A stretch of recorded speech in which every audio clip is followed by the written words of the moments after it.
Hi everyone, my name is Ester Gonzales, Doctor of Education in Educational Leadership and Management student of Sorsogon State College, School of Graduate Studies, Sorsogon City, Philippines. Currently, I am a senior high school teacher 3 at Gallanosa National High School. Before I present my study, let me give you a brief background of my school where I conducted my study and its donor.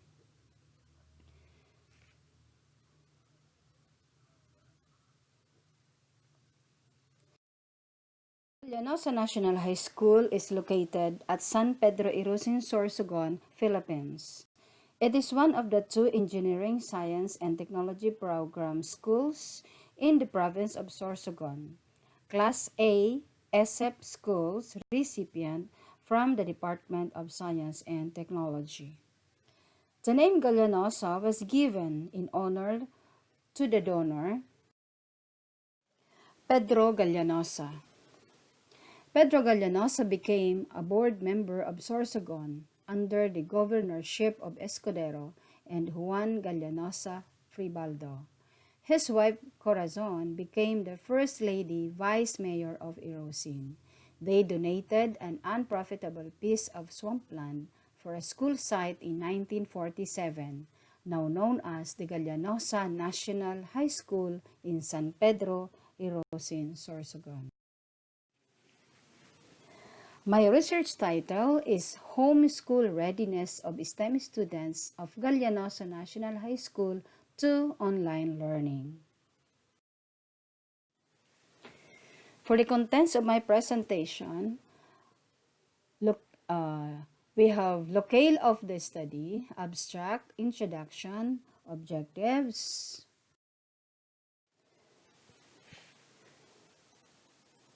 framework of the study, materials and methods, results and discussion, conclusion and recommendation, and references.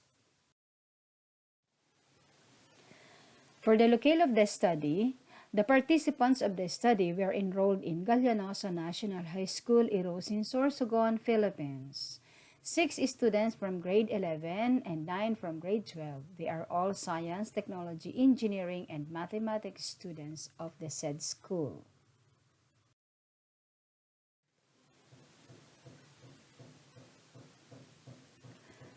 Rapid adjustments due to a coronavirus disease pandemic outbreak demanded social distancing to limit and avoid its transmission. Schools all over the world responded to this call by shifting to alternative modes of teaching deliveries from face-to-face to online learning. The current research was aimed to determine homeschool readiness of STEM students of Gallanosa National High School to online learning. Specifically, this answered the following questions. What are the gadgets of STEM students at home that can be used for online learning? What is the level of readiness of STEM students to online learning in terms of technology access, technology skills, and study skills? It was conducted with a qualitative-quantitative approach. Data were collected via Google Classroom. The results shown that STEM students have enough gadgets for online learning. However, a stable internet signal must be maintained, established to facilitate the conduct of online classes. It was also revealed that STEM students are ready for online learning in terms of technology access, technology skills, and study skills. It is also recommended that administration should provide sufficient supports, administrative trainings, administrative monitoring, and promotional, hire qualified faculty, and motivate faculty to improve effective online teaching.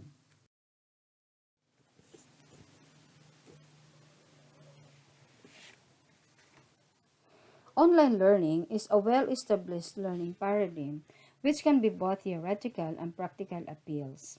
The goal of online learning is to make a consequence of accurate predictions given knowledge of the correct answers to previous predictions tasks and possibly additional of available information. In Pakistan, like many developing countries, e-learning and information communication technology have become important part of a national effort to improve public education. Currently, 31 higher education institutions in Thailand have learning management systems, 23 of which are public institutions. For developing countries, e-learning is considered a solution to the increasing demand for higher education. In Pakistan, online education is promoted as education for all, as it takes out the students living too far from the cities and unable to afford the cost of conventional higher education. In Botswana, e-learning solved the problems of large classrooms, increasing enrollment, and limited staff.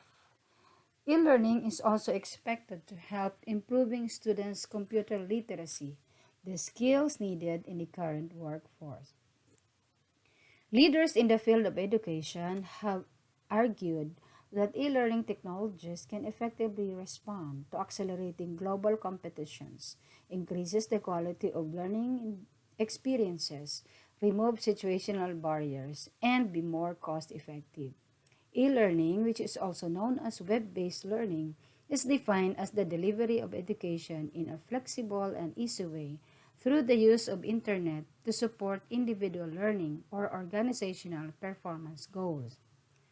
E-learning is the use of information and communication technology to deliver information for education where instructors and learners are separated by distance, time, or both in order to enhance the learner's learning experience and performance. Online learning is commonly defined in contradiction to face-to-face learning. Its most prominent feature is the absence of physical classroom, which is replaced by the use of a web-based technologies offering opportunities for out-of-class learning independent of time, place, and pace. Ryan pointed out that in the context of higher education, the phrase online learning is often interpreted as referencing courses that are offered completely online. Typically, the online learning setting is launched through the so-called Learning Management System (LMS) or Virtual Learning Environment.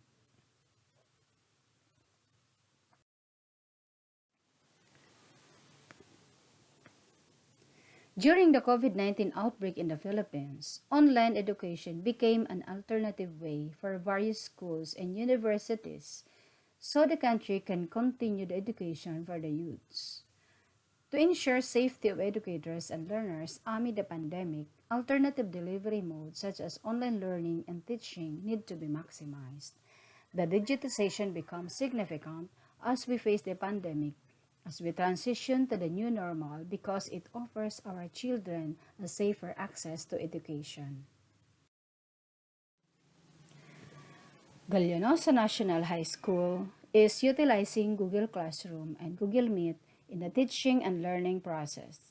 However, only those students from science, technology, and engineering for the junior high school and science, technology, engineering, and mathematics for the senior high school are about to use these online services.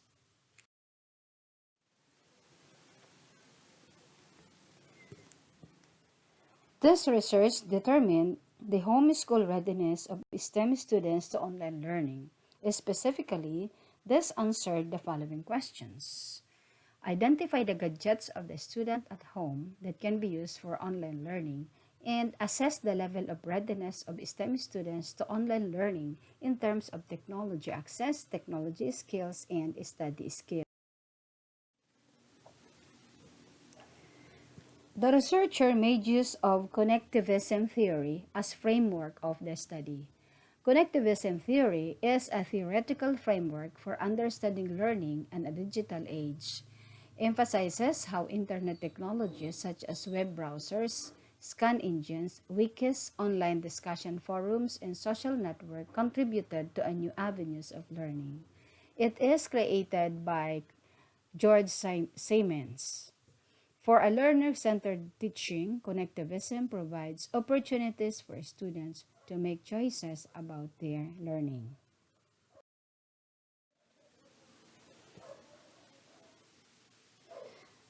This research was conducted as a mixed qualitative-quantitative method. An interview method was used to collect data from the learner. The interview questions were focused on the number of gadgets at home that can be used in online learning. The participants consist of 6 grade 11 and 9 grade 12 STEM students at Gallanosa National High School. The survey was also administered by the researcher last November 2020. Students were asked to answer the survey questionnaires. Data were collected through Google Classroom. The researcher used a survey checklist adapted from Sokota used in his study. The checklist is presented in a tabular form. This study employed the combination of measurement of data and descriptive statistics to determine the level of homeschool readiness of the students to online learning. Frequency and percentage determine the level of homeschool readiness. In accordance with the different dimensions of the scale, the findings are presented in the table. The first table shows the different gadgets of the students and that are useful in online learning. The table indicates that students in STEM in both grades 11 and 12 have cell phones. 11 out of 15 students have laptops and 2 students have desktop. It is possible to claim that they have enough gadgets for online learning. Once students own gadgets, they have a chance to make learning enjoyable. Digital devices provide access to various closed online training programs. The most significant advantage of education online is that students can attend classes at any convenient time. According to Ratnasari and Haryanto, gadgets are staple for students today. They can be an effective and innovative learning media if they are truly used. The idea of using digital technologies to teach students from home was introduced to continue with education and overcome mental stress and anxiety during the lockdown. The COVID-19 pandemic resulted in digital revolution in the higher education system through online lectures, teleconferencing, digital open book, online examination, and interactions in virtual environment. Using gadgets saves time, improve writing skills, and develop speech. Thus, gadgets are an integral and necessary part of education students' life. Regardless of distance, students can easily study on online courses or other online platform. Online classes can be attended to at any convenient time. However, though electronic gadgets have made learning as concepts easier by providing interactive videos, graphical interpretations, and more, but they have adversely affected kids' life. These are the major effects of electronic gadgets used by students. Increases aggression, causes sleep disorder, and leads to obesity. Students get addicted to gaming, texting, or talking on phone or online. It causes their learning and at home they detract from their studies. Last a few times back, students read books, socializing or engaging in some active things, but now these gadgets reduce participation day by day, especially creativity aspects. It also makes students forgetting their basic learnings. They totally based on internet instead of books and take assist from their teachers. The use of gadgets leads to physiological problems. The main load is exposed to the eye. The constant use of the screen, especially small ones, disrupts the focusing of the near object to distant and back and also negatively affect the vision. Also, sitting at the computer and phone in an uncomfortable static position leads to a disruption in blood circulation in the muscles and curvature of the spines.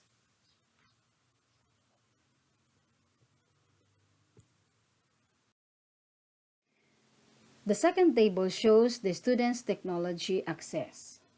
As presented in Table 2, both grades 11 and 12 students of STEM have access to computer on daily basis, as access to computer with internet connection at home, virus protection to computer, access to computer with necessary software installed, and have cell phones to use in case the laptops fail.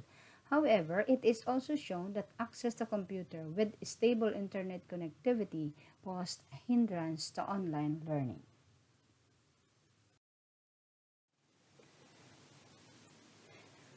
Table 3 shows technology skills. It can be seen from Table 3 that the students have skills in technology. This is an indication that they are ready for online learning based from the case study of Gayaglo and Akbas about online learning readiness level of medical students at the university in the northeastern part of Turkey. The overall results support that once the internet and computer self-efficacy of the participants are improved, they appear to be ready for adapting online learning. According to McLaren, those students who are developing technology skills now are silently moving ahead of the competitive learning skills that will be directly relevant to industries and careers of the future, from artificial intelligence to blockchain and machine learning. These are all causing seismic shifts in the ways that business and societies operate. Knowledge is power, and understanding these technologies will enable children to flourish in their formal education and beyond. From learning how to code apps and websites to knowing how to navigate video, editing software, these skills not only help to build directly useful skills required to bring technology-related ideas, but also develop coveted transferable skills. In a world of information, knowing the right answer is actually far less important than knowing the right questions to ask. Assessing the technological skills students possess is a crucial first step in online education.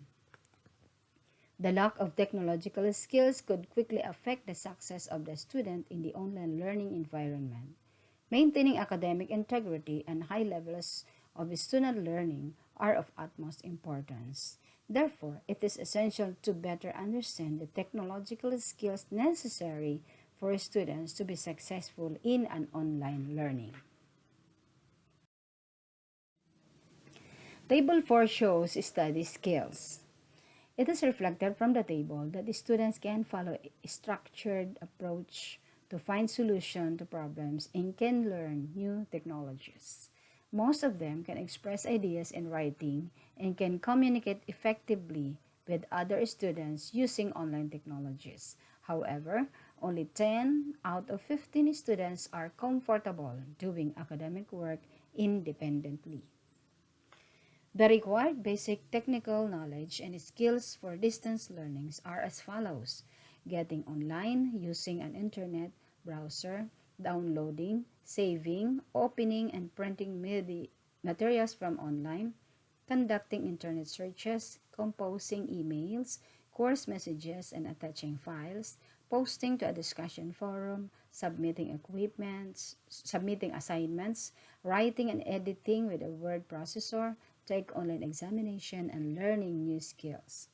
Persistence is the biggest key to success in online learning. Students who are good, who suc- Students who succeed are those who are willing to tolerate technical problem, seek help when needed, work daily on every class, and persist through challenges.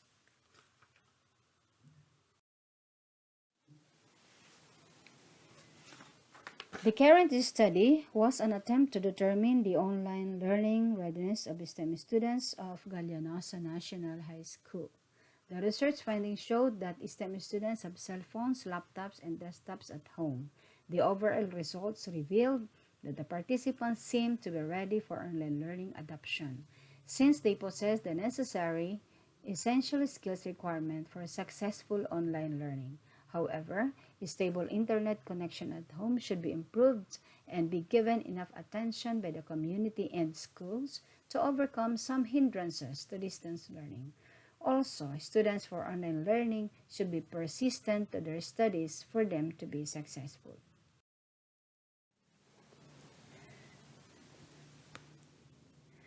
It is recommended that in order to provide academic integrity and high levels of online learning, teachers, schools should first understand the needs of the students. One way to determine how best to meet the needs of the student is to ask them.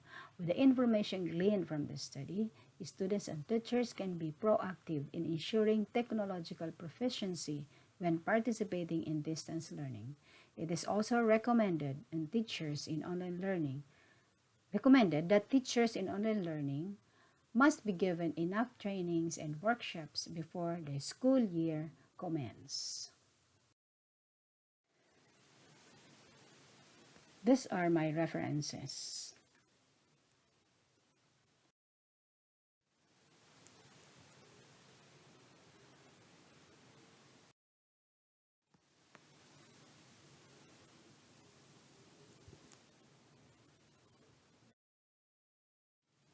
Thank you very much for watching.